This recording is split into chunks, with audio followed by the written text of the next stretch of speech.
Hello everyone, welcome to my channel. I'm painting Han. Today, I'm going to paint a beautiful rose and some small buds. This painting will have a bit more detail than usual, so I want you to follow my strokes step by step. I'm really grateful to be painting with all of you. You can see the reference photo on the left side of the video. For this rose, I'm going to use Brilliant Pink, Quinacrisone Magenta, Soft Green, Ultramarine Deep, and Brown. I've already sketched the main rose in the center, and the stems extend downward great gently.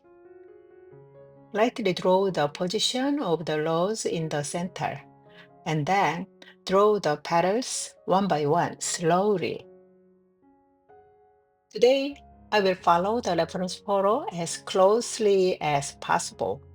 Between, I want you to show you how I create the rose and buds beautifully using only brushes, and how I blend colors and add the different values. Okay, go back to the sketch. I already begun with the center, then built each petal around it. Make sure the petals aren't all the same shape.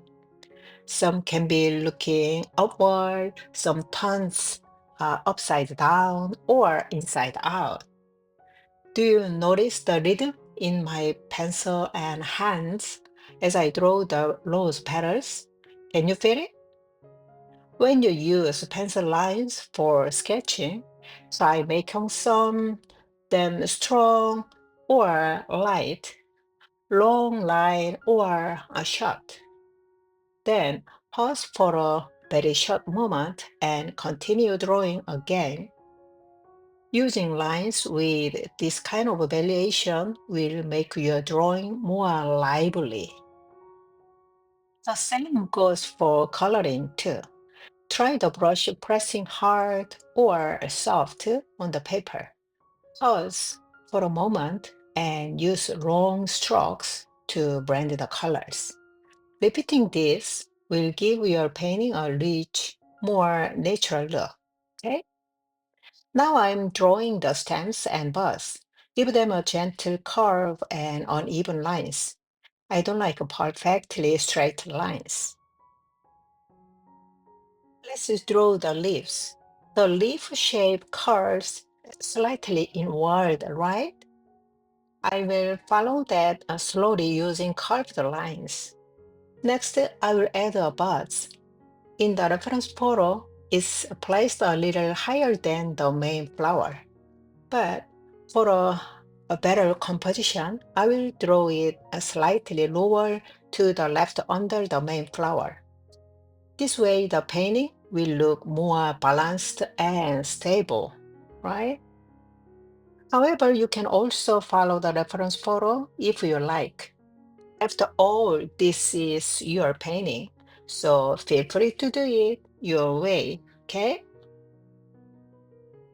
Draw the stems using curved lines, and then add a small buzz on between rows. In the reference photo, we can not see the tiny buzz bind the main rows well, so I'd like to draw it clearly here. Let's move on to applying colors. Start by coloring the main rows. I mix brilliant pink and a bit of quinacridone magenta for the first layer. Today, I will paint slowly and explain the details of the flower as we work, because many people want to draw beautiful, gorgeous roses. So I want to help you. And I've already uploaded a few roses videos that will link down below the comment part, okay? We will build up the color in layers, starting with the lighter value and gradually adding darker ones, okay? Take your time and follow along at your own pace. You can pause the video whenever you need it, okay? and then draw it again and pause it, draw it. Okay. I'm mixing quinacridone magenta into the first layer to get a darker pinkish magenta. Put it between the petals and in the corners. Then blend it nicely using both the tip and the side of the brush. Watch it closely. When I paint the petals, sometimes I just rest the brush on the paper and move it slightly.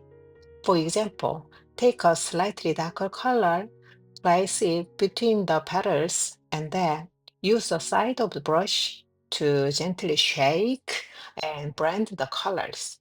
Do you see what I mean?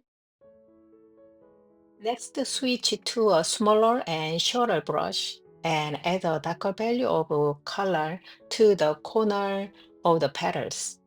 Try layering the darker tones on top to add more depth. Draw a few veins in the petals. When you draw veins, to use a tip of the brush lightly. You'd better have some rhythm in your brush and heart by yourself. Even using a smaller brush, you can add some color to the corners of the pattern and gently shake the brush, then mix pigments together nicely. When blending the colors naturally, move the brush slightly to mix softly. Sometimes use the tip of the brush, sometimes the brush side. That's okay to use dotting too. It depends on what you want. I'm still working on the main flower, blend the color nicely and draw veins lightly. Use brush lightly. Let's move on to the right side of the bus. Take the thicker and creamy magenta and put it on the top of the bus, creating the tips sharply.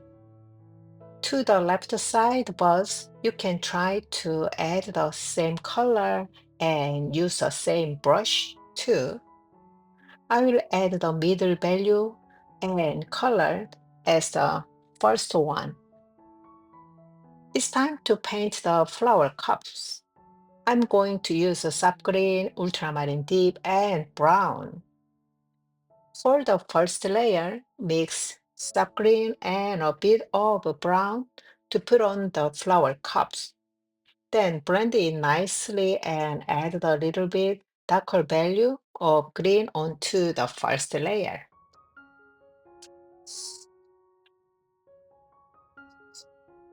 I'm still working on the stem and flower cup. Since the paper is still a bit wet, when I touch green onto the flower cup, it blends beautifully with the magenta. It's going to look really lovely. I'll paint a tiny buzz like the other one. Very tiny, tiny one. It's cute. Now add a darker value of green to the stems and lower flower cups.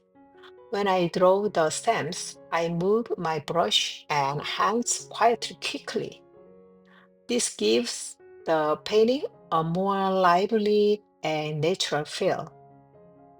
This also helps the painting look clean. If I move my hands and brush slowly, the stems and leaves look a bit rough.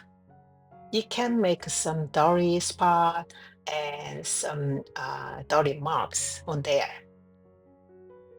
It's time to paint the lips. I'm using the same green mix, sap green, ultramarine deep, and brown. Start a little light value for the lips. Then add a slightly darker green to the stems and tidy them up. I like to carry some of the flower colors into the leaves and stems. This helps the whole painting feel more natural as the colors of the flower and stems blend together, creating a beautiful and harmonious look. It also adds a depth to the painting. I love this technique. For the background, I will use the watercolor technique and some splattering. Now watch the lower part of the paper. I'm still using a small Kolinsky brush, not too much water. I'm avoiding the flower area and focusing on the empty part of the background, include the stems and leaves. I splash flower color to there. I will add some magenta to the background bravely. Wow, awesome. I love it so much. The way the water and colors mix and flow downward gives such a lovely dripping effect. It's a happy accidental succeed. That's why I love watercolor. Do you think so? Give it a try yourself. Finally, I tidy up the painting, add some depth to the rose using the darkest magenta in the corners and between petals. Step back and check your painting. If we need extra strokes or clean up in tiny areas, you can do that. Do the same for the stems and leaves. Not too much, not too little. Now I'm adding the rose shape and depth. Take the darkest value of magenta to add the corner of the petals and draw veins lightly. Give extra some depth to your rose. And finally, I want to add the darkest green to the lips. Over here, adding flower colors on the stems and give some darkest green on the lips.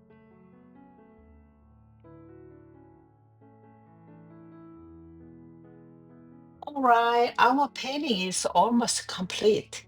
Did you enjoy this painting with me? I hope you like it very much.